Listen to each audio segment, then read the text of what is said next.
So the point is, yes, most empirical discoveries in finance may actually be wrong. We just cannot know. At this point, we cannot know which ones are right or wrong. And we need a new methodology to determine more accurately what is the effect, this inflationary effect that multiple tests have in the p-value. So I guess where do we begin? Let's try to understand the source, the key source of the problem.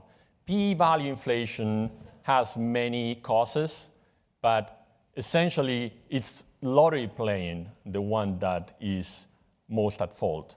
This situation where we can try experiments, thousands, tens of thousands, millions, billions of experiments, and we only end up publishing the one we like.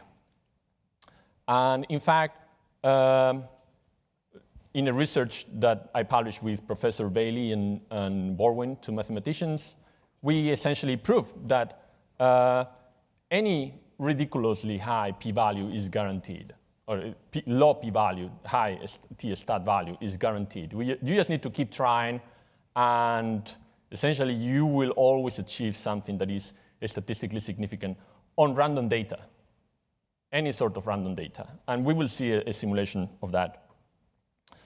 So what do we do about it? And something that I very much like about Cam's paper is that it does not only point out to a problem, but it points out to a solution.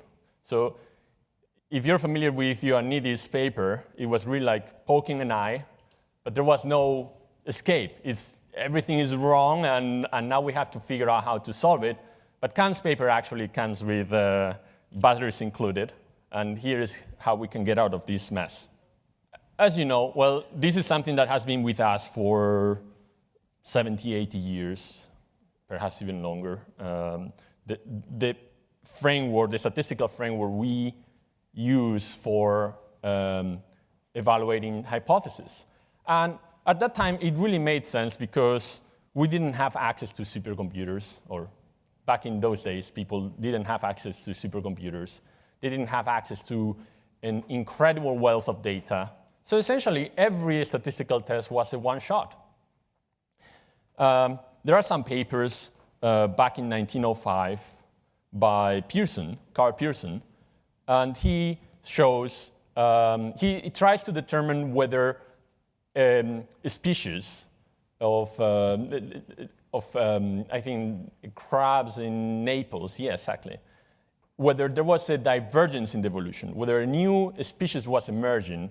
And essentially, he applied the test on some data that had been collected by someone else, and it was the only data available in the world. So yes, when Pearson applied those tests, he was not running into that problem. So back in the day when this Neyman-Pearson framework was designed for statistical testing, it really made sense. There was not this threat, but now it's all the opposite.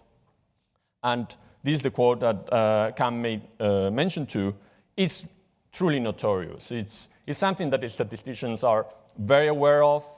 It's something that, unfortunately, has not permeated into the finance profession. But certainly, biomedical research, they are very aware, and that's why there is a project called alltrials.net project, where pharma researchers are mandated in order to qualify for some kind of certificate in this program. They are mandated to publicize all the results, positive or negative, of a research. All right, so let me give you an example that I work with Wharton and Bailey. And again, our results are consistent with Cam's results. Suppose that we have we generate a random sample of returns.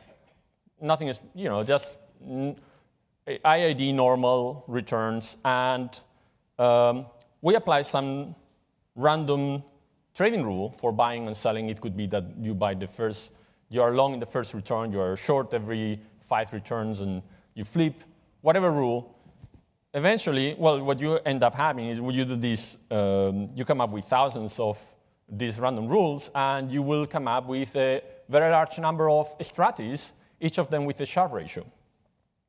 If we pick the strategy with the maximum Sharpe ratio after one trial, well, that maximum is bounded by a certain amount. Now, if we run 10 experiments, 10 alternative random rules, there is a different bound. And what Bailey and Borwin and myself, what we did, and we published this in the notices of the American Mathematical Society, what we did is we computed this upper bound, and that's this red equation that you can see there. Essentially what it says is that the expected value of the maximum of the random Sharpe ratios is approximated asymptotically, but it converges very quickly after even like 4 or 5 experiments. It's already very close to this expression. And this expression has 2 very interesting components. Number 1, there is a square root of the variance of the Sharpe ratios. This variance is not the variance of the estimator of the Sharpe ratio, it's the variance across the Sharpe ratios that have been computed. And why is this relevant? What this tells you is that when you look for wild alternative models, you are increasing the variance of the results. So for instance, if we were looking for a very specific theoretically driven trading strategy, this variance would be very small. Why? Because we are willing to accept only some feasible explanations for the market drivers. However, if we take the, I guess we take the catalog of alternative trading strategies like technical analysis, which again is not necessarily wrong, we just don't know if this is correct, technical analysis and seasonal effects. There are thousands of alternative trading strategies out there.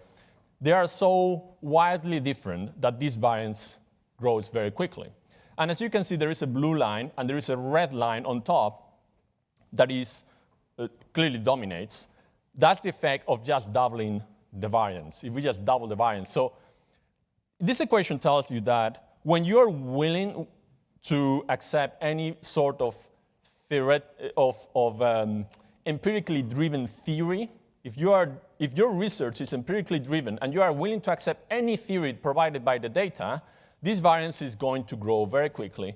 And after 40, 50 experiments, you are already achieving Sharpe ratios of, annualized Sharpe ratios of 3, 4, 5. This equation tells you do theory-driven research, number 1. And number 2, there is an n component there in that equation. That's the number of trials, independent trials to be precise. And it also tells you, well, you have to control, and that's something that Cam explained very well. You have to control how many times you are flipping the coin, how many times you are rolling the die, how many times you are playing roulette. And so Berkeley Lab, I'm affiliated with that lab. So we came up with the idea of, well, you know, all this is very nice. We have a mathematical proof, but people want to see the tangible reality, right? How hard is it to produce an amazing trading strategy? And the answer is it takes 2 minutes, more or less, right? So essentially what we did is we developed this algorithm that generates some random returns, searches through 10,000 or so variation of random calendar strategies, like, for instance, what happens if you are long between Monday and Wednesday, and then you short and double down. So there are thousands of alternative combinations.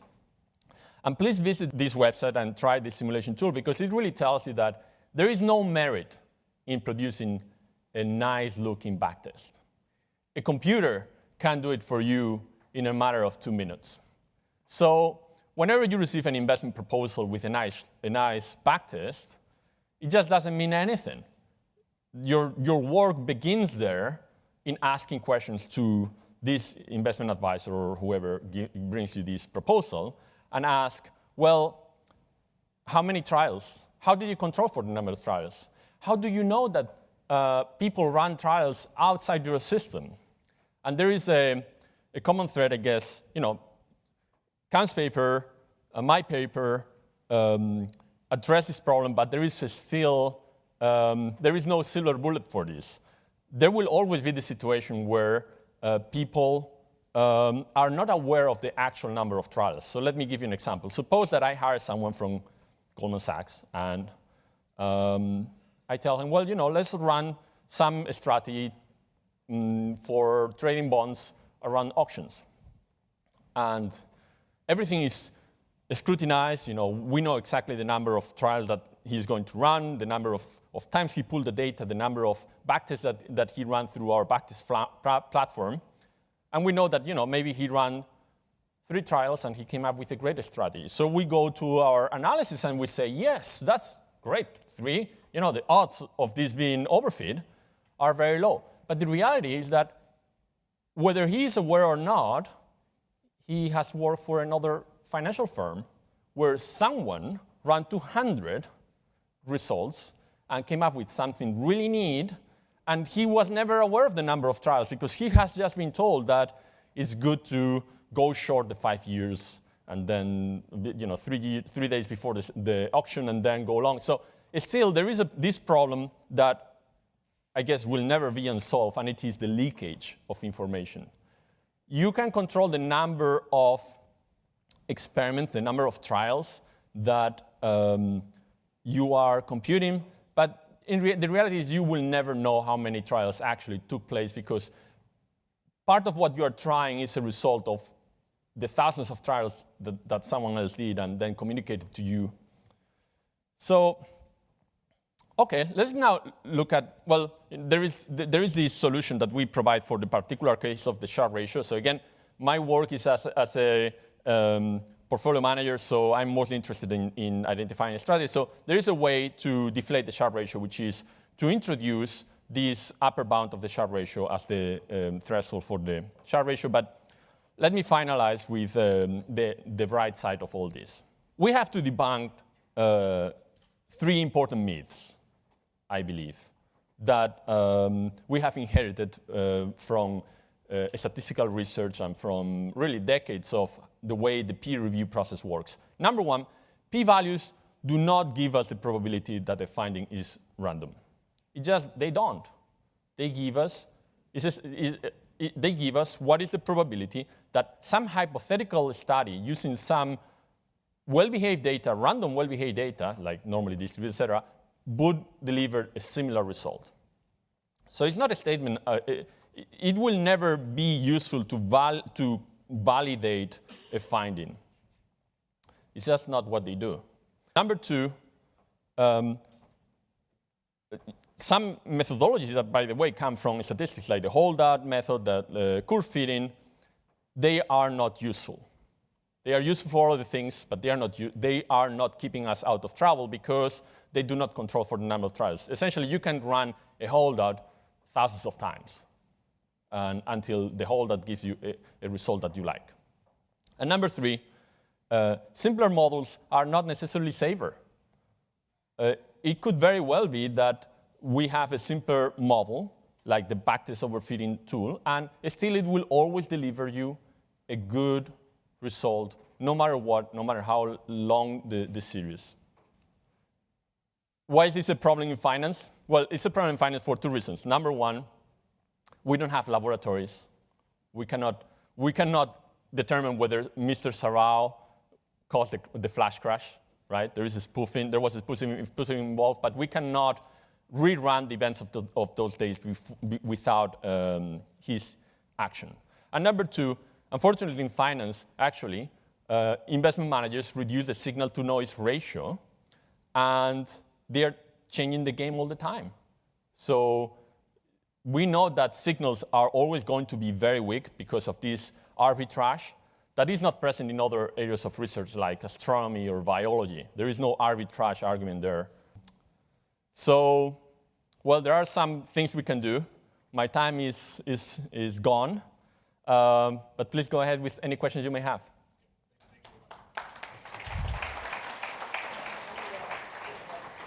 Thank you, Marcos. Really, I've just got 2 remarks. You mentioned alltrials.net, and I'm not sure you've followed what's happening with pharma right now. So in pharma, you rely upon a randomized controlled trial, RCT. And it turns out that many of the trials that pharmas actually sponsor are never revealed. So there's a push right now to reveal all of the past clinical trials that have taken place. You can kind of see where this is going. You do like 10 trials, 9 of them fail. You don't disclose the 9, and the 10th supports your drug. Then you go through the process. So alltrials.net, I would highly recommend in terms of what's happening in the medical side. The last thing I'll mention before questions is a discussion that Marcos and I have actually had in the past, and it's kind of an active idea. And this is that, well, maybe we should think about how much type 1 error and type 2 error is optimal for our application. So maybe it's not a big deal in medicine that half of the findings are false. They've got a huge type 1 error, but they've got a very small type 2 error. So basically, the logic is you don't want to miss the cure for cancer.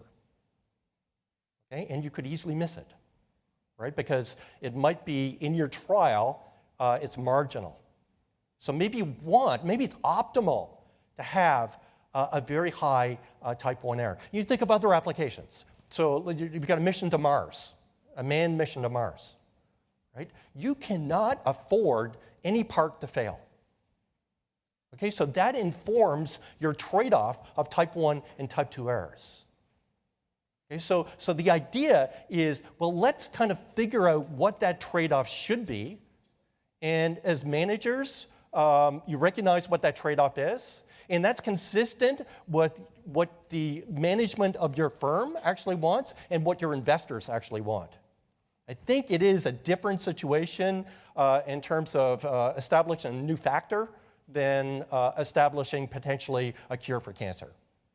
Okay, so I think we need to take that into account. But I'm open to questions. Yes? My question is about the type 2 error risk and how it differs between the academics publishing a factor that actually ends up being false and the death outcome to the career of that intellectual kind of finding versus in the practitioner world, the type 2 is pretty much a mean zero minus t cost. So if you have a basket, some of it is random, some of it is not, you're still facing a positive mean that just been, the noise has been inserted versus the type 1 risk is you accepted HML and momentum and then 2007 quant crash wipes you out like everybody else. And the quants that seem to have more diversification through maybe idea mining in the first place and then data mining survived that a little bit better. And then they were more factor diversified. Right, so good question, and it actually does speak to that last point that I was making, to actually establish what that trade-off is. For the academic, I actually only sampled for my 316 published factors, top journals. So really the top 3 journals in finance, there are like hundreds of journals in finance and economics. I didn't bother to look there. I didn't bother to look at SSRN. There's thousands of things that are out there. It's really easy to do. And I think maybe you're right that the downside of publishing something that turns out to be false is pretty limited in terms of the academic side. What's maybe more interesting is on the practitioner side. And basically, my idea is the following. There are 2 types of mistakes that you can make. So one mistake, you've got a portfolio, you're thinking of adding something to your portfolio. You look at a back test, it looks okay, you add it, and it turns out to be a dud. That's a type 1 error. Okay, so maybe you're promised a 10% performance and it delivered 0. There's another mistake that you can make. You got a portfolio of stuff already, you're looking at a back test, it doesn't look that great to set the margin, you say no, you don't invest in it. And then after a couple of years, you realize you made a huge mistake. So what you thought was going to deliver 0 actually delivered 10% per year. That's a type 2 error. Those are 2 different types of errors. And my idea and again, I've discussed this with Marcos, is that you could actually go and talk to managers about this. So which mistake is a greater mistake? So adding something to your portfolio you thought was 10, it delivers 0, or not adding something that you thought was 0 turns out to be 10. Okay, so almost everybody would take the first choice. It's the actual investment. What's more interesting is to change the numbers. So what if I change it, instead of the type 2 error being you thought it was 0, but it added 10, change it to you thought it was 0, but it actually delivered 30%. And what you do is you get the spot where people switch from choice A to choice B. That delivers the trade-off. And I think it would be really interesting to compare that for the portfolio manager to the CIO of the fund and to the investor to see if there's any similarity. So that's kind of where we're going. And we just need to think about this stuff, right? It's not just a T ratio. You need to think about what is the trade-off, how much error are you willing to bear? Yes? Just like to make 2 comments. One is that the single factors, they are not expected to work all the time, right? I think the job, already the art of a practitioner is to be able to identify the circumstances when it worked and be able to predict when that circumstance is going to come again, and then you're going to employ the factors. The first comment. The second comment is we're different than the medical field is that the investment world is always going towards the benchmark performance, right? For anyone who outperform a benchmark, someone is underperforming the benchmark. So even though when you had that 1%, 2% factors when it worked, people are going to start to copy you, and when they do that, the alpha is going to arbitrage away. So just 2 comments, and wonder if you have any comments on those. Sure. Great comments. So basically, you're saying that the job of the asset manager is factor timing. It would be great if we could time these factors, but let's first try to identify the factors that are real and the factors that aren't. So indeed, there's 2, I think of 2 ways of investing in a factor. One is it's a real source of risk. You know, like Rob Stambaugh's work on illiquidity. I really believe that that's a source of risk. It's rewarded. Something illiquid, it's got a higher expected return. Okay, some of these other ones I'm not too sure about, and my method actually maybe tries to help us sort that out. Another way that a factor might deliver a positive expected return is if it's genuinely capturing mispricing. And if it is mispricing, then that mispricing could go away, as you say. Could definitely go away. But I would like to take a step back first and talk about trying to identify, is this mispricing factor? Is this a factor that represents risk? To do that first. But I will say that your point about timing is actually in my method where you're looking at each point in time. So that allows for a dynamic estimation of the factor premia. So it actually captures that time variation in both risk and the risk premia. So that can be layered into this framework, but I don't want to go there yet. The first thing is to establish, out of all of this stuff, and it was striking what was said earlier, that how much money, $1-2 trillion on smart beta or alt beta kind of product. Like a lot of that is basically investing in snake oil. So the technique that you apply, you first orthogonalize factors against returns and then apply bootstrapping. Isn't it effectively creating a zero-sum game for the factors? So the technique will always select as the best the factor that is most distinct, most unique relative to other factors. And once this factor becomes more popular, it will be sort of arbitraged away, and by definition, I think, it will show not as good results in the future.